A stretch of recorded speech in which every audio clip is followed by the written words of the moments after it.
जय हिंद। इस वीडियो में तो समझेंगे कि डीएनए और आरएनए में अंतर क्या होता है। देखिए यहाँ पे लिखा गया न्यूक्लिक एसिड। देखिए न्यूक्लिक एसिड क्या होता है, जैसे मान लीजिए हमारा ये सेल है, मैंने यहाँ बनाने का कोशिश किया है कोशिका, जिसको हम लोग इंग्लिश में बोलते हैं सेल। सेल के अंदर एक पार्ट होता है, उसको हम लोग बोलते हैं न्यूक्लियस, हिंदी में इसी चीज़ को बोलते हैं केंद्रक। केंद्रक के अंदर जो भी लिक्विड फॉर्म पाया जाता है उसको हम लोग बोलते हैं न्यूक्लिक एसिड।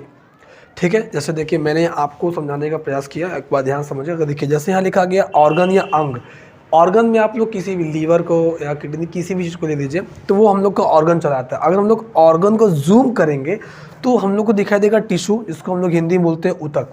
तो ढेर सारे टिश्यूओं से मिलकर बन जाता है हम लोग का अंग, कोई भी अंग आप ले लीजिए। अगर हम लोग उस ऊतक को जूम करेंगे तो वो दिखाई देगा हम लोग को कोशिका में, यानी कि जो हम लोग का ऊतक होता है वो कई सारी कोशिकाओं से मिलकर बना होता है। अगर हम लोग कोशिका को जूम आउट करेंगे तो हम लोग को दिखाई देगा केंद्रक, जो मैंने यहाँ बना रखा है ये केंद्रक। ठीक है, तो अंग को अगर आप किसी ऑर्गन को जूम करेंगे तो आपको दिखाई देगा टिश्यू, टिश्यू को जूम करेंगे तो आपको दिखाई देगा सेल, सेल को अगर और अधिक जूम आउट करेंगे तो केंद्रक दिखाई देगा, मतलब जो मैंने यहाँ बना रखा है वो। ठीक है, इसी केंद्रक के अंदर कुछ लिक्विड से पार्ट भरे होते हैं, हम लोग उसको बोलते हैं न्यूक्लिक एसिड या केंद्रिका द्रव्य भी इसको बोला जाता है। न्यूक्लिक एसिड या न्यूक्लिक, इसको अम्ल कहा जाता है। ठीक है, ये न्यूक्लिक अम्ल दो तरह के होते हैं, पहले होते हैं डीएनए होता है पहला वाला, दूसरा होता है आरएनए। डीएनए का पूरा नाम होता है डीऑक्सीराइबोस न्यूक्लिक एसिड, आरएनए का पूरा नाम होता है राइबोस न्यूक्लिक एसिड।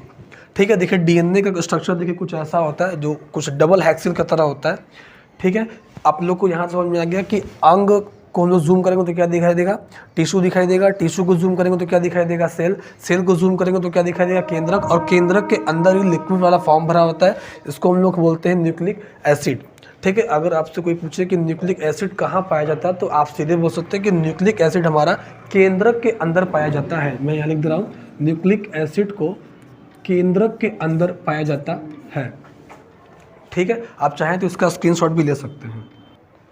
चलिए हम लोग आगे समझते हैं। देखिए मैंने ये जो वीडियो है वो एग्ज़ाम के पॉइंट ऑफ व्यू के हिसाब से बनाया है। ठीक है, मैंने इसमें सिर्फ और सिर्फ वही जानकारियाँ रखी हैं जो बोर्ड एग्ज़ाम में सही होगा या बोर्ड एग्ज़ाम के पॉइंट ऑफ व्यू जो सही होगा, मैंने उसी सब चीज़ों को यहाँ पे इकट्ठा करके वीडियो में रखा है। ठीक है, देखिए हम लोग आगे समझते हैं।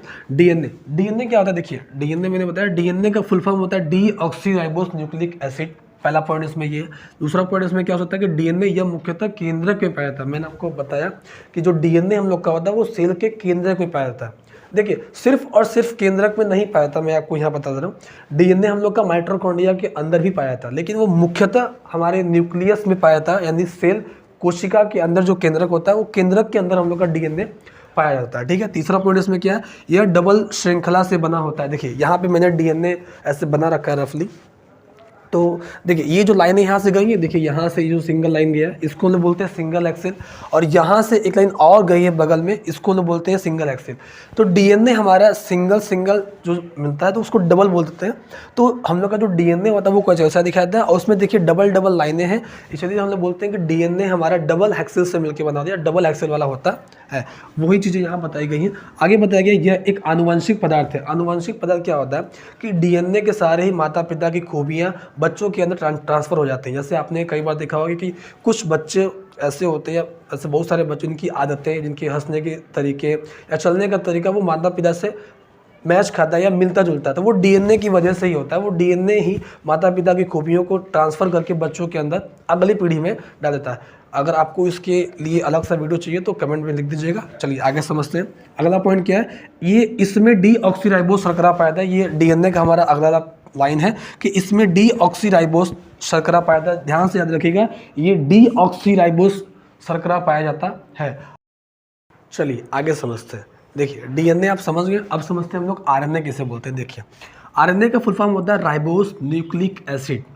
ठीक है, यह एकल श्रृंखला से बना होता है। जैसे देखिए मैंने आपको पीछे बताया था कि डीएनए जो हम लोग का होता है वो डबल हेक्सिल होता है, लेकिन आरएनए यहाँ बताया गया कि आरएनए यह एक एकल श्रृंखला से बना होता है। मतलब आरएनए जो होता है वो सिंगल पार्ट होता है।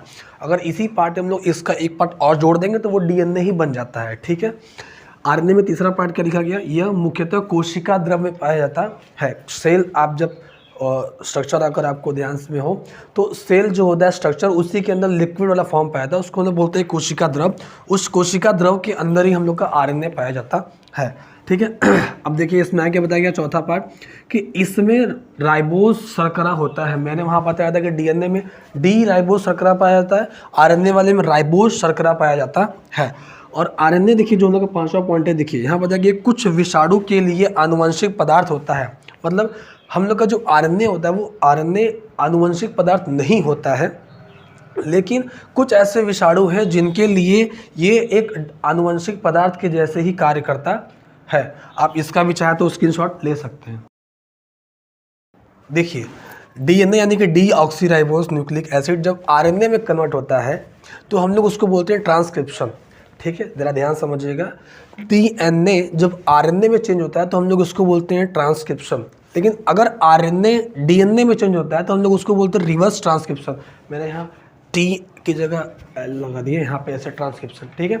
देखिए डीएनए जब आरएनए में कन्वर्ट होता है तो हम लोग उसको बोलते हैं ट्रांसक्रिप्शन, लेकिन अगर आरएनए डीएनए में चेंज होता है तो उसको बोलते हैं रिवर्स ट्रांसक्रिप्शन, ठीक है। मैंने यहाँ पे एरो बना दिया है कि डीएनए से आरएनए ट्रांसक्रिप्शन और आरएनए से डीएनए रिवर्स ट्रांसक्रिप्शन। देखिए अगर डीएनए अपना ही फोटोकॉपी करके डीएनए बना रहा है, अगर डीएनए अपना ही फोटोकॉपी करके डीएनए बना रहा है तो उसको हम लोग बोलते हैं रेप्लिकेशन, ठीक है। डीएनए से आरएनए ट्रांसक्रिप्शन, आरएनए से डीएनए रिवर्स ट्रांसक्रिप्शन, डीएनए ही अगर अपना फोटोकॉपी करके डीएनए बना रहा है तो हम लोग उसको बोलते हैं रेप्लिकेशन।